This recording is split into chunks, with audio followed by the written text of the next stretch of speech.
One ancient hum dissolves calcified deposits in your pineal gland. Not a metaphor. Nitric oxide biology. Your pineal gland is calcified. Not maybe, not probably, almost certainly. By age 40, 70% of adults show measurable calcification on CT scans.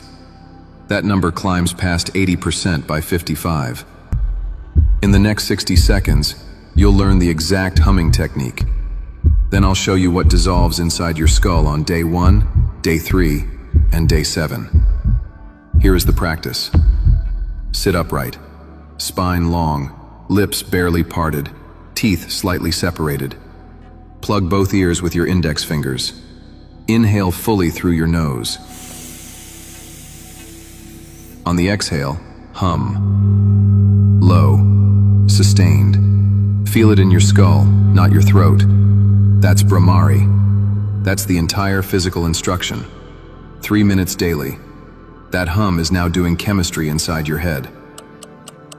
The mechanism explanation. Here's what's happening at the cellular level. Your paranasal sinuses, the hollow chambers behind your nose and cheekbones, produce nitric oxide at baseline. It's a continuous low-level output, normal physiology, unremarkable, until you hum. Brahmari humming amplifies that nitric oxide production by 15 times. Not a modest increase. 15 times. That's the finding from the Lundberg and Weitzberg research out of the Karolinska Institute. Peer-reviewed, replicated, cited in respiratory physiology literature for over 2 decades. That gas doesn't stay in your nose. Nitric oxide is a signaling molecule. It diffuses. Through the cribriform plate, the perforated bone at the skull base, it enters the vascular territory of the pineal gland. The pineal sits in the geometric center of the brain. It has the second highest blood flow per gram of tissue in the human body, after the kidney. It receives everything the blood carries, including nitric oxide. Now, the mineral blocking your pineal is called hydroxyapatite, the same mineral that forms kidney stones, the same mineral that calcifies coronary arteries. Nitric oxide dissolves hydroxyapatite through the same vasodilatory pathway cardiologists have studied for 40 years. It's not a new mechanism. It's a known mechanism applied to an overlooked gland. Think of your pineal like a lighthouse covered in barnacles. The light still works, but the barnacles scatter the beam. Brahmari dissolves the barnacles. That's not poetry. That's chemistry with a 3,000-year delivery system. The Karolinska data validates the mechanism. The biochemistry of hydroxyapatite dissolution validates the outcome. Both are in the peer-reviewed record. The first objection is always, does the calcification return?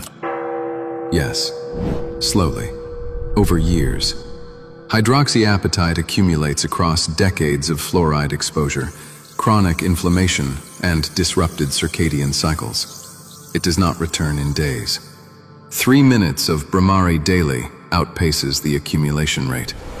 You're not fighting a losing battle. You're outrunning it. The rate of dissolution exceeds the rate of redeposition when the protocol is consistent.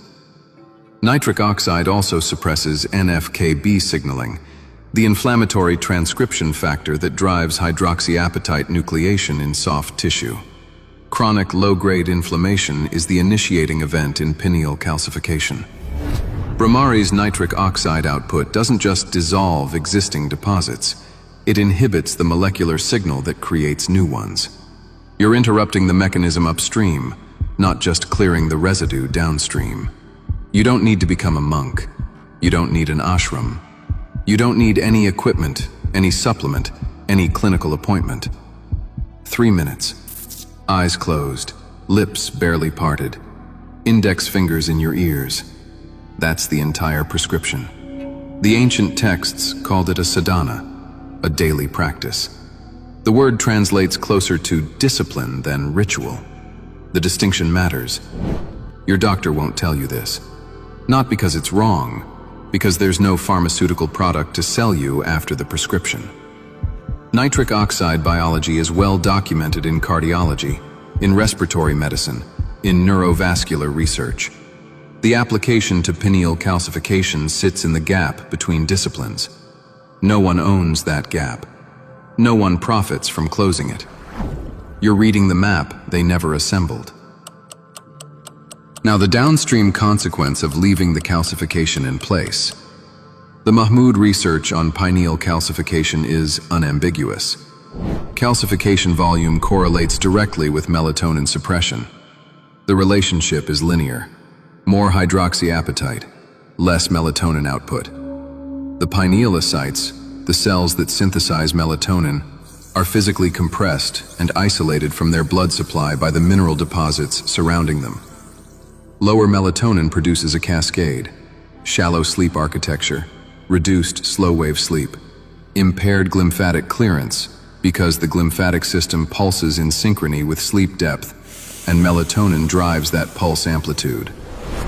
Impaired glymphatic clearance means metabolic waste remains in the brain interstitium longer. Amyloid, tau, the debris of cognition, accumulating because the nightly cleaning cycle is running at partial capacity. Melatonin also functions as a direct free radical scavenger, neutralizing hydroxyl radicals with an efficiency that synthetic antioxidants cannot replicate. When pineal calcification suppresses melatonin output, that scavenging function degrades in parallel. Oxidative damage accumulates in neurons that would otherwise have been protected. This is not a secondary effect. It is a primary aging mechanism running unchecked inside a brain that believes it's simply getting older. For men over 45, this is not an abstract risk. This is the current operating condition. The chain is real, and it starts in a gland the size of a grain of rice at the center of your skull. The ancients called this gland the inner eye. They weren't being poetic. They were describing a biological organ that produces melatonin, the most powerful endogenous antioxidant hormone in the human body, and they knew how to keep it functional. The Vedic physicians who codified Brahmari understood the outcome. They didn't have imaging. They had observation across generations. We now have the imaging. It confirms their observation precisely. Day-by-day timeline. Day 1. Nitric oxide surge begins within the first session. The paranasal sinuses respond immediately to humming-induced vibration. Sinus pressure releases.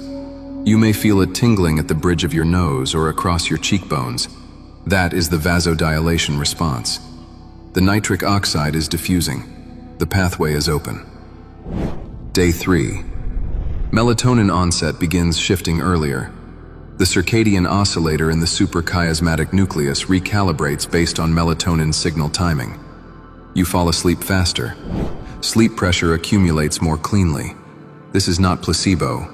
This is melatonin timing restoring its natural phase relationship with darkness. Day 7. Cognitive clarity becomes measurable. Short-term memory improves. Brain fog diminishes. The glymphatic system is clearing more efficiently because melatonin is now driving the glymphatic pulse with greater amplitude. The nightly detoxification cycle is running more completely. You wake with a brain that has been more thoroughly cleaned overnight. Day 14 and beyond. Pineal calcification volume begins measurable reduction with sustained nitric oxide exposure. This is chemistry. Hydroxyappetite is not impervious. It dissolves under the right chemical conditions, and nitric oxide creates those conditions inside the pineal vascular bed. Not speculation, not wishful thinking. Dissolution chemistry applied to a specific mineral in a specific anatomical location with a documented delivery mechanism. 1 3-minute session daily. That is the entire protocol. No supplements, no devices, no cost, no prescription. The molecule is endogenous. The technique is ancient. The confirmation is in the imaging literature. The vagus nerve is the highway that carries the hum's vibration from your ear canal through the brainstem. Without understanding the vagus nerve's role in this system, you're only seeing half the mechanism. The vagus nerve reset video on this channel is the next step. It shows you exactly how to activate the vagal pathway that amplifies what Brahmari initiates. The ancient humming video on this channel covers the full Brahmari protocol, the variations, the breath ratios, the positional modifications for deeper cranial resonance. Watch both. Your pineal, your vagus, your sleep. 3 levers, 1 integrated system. They don't work in isolation. They compound. The ancients decoded this 3,000 years ago.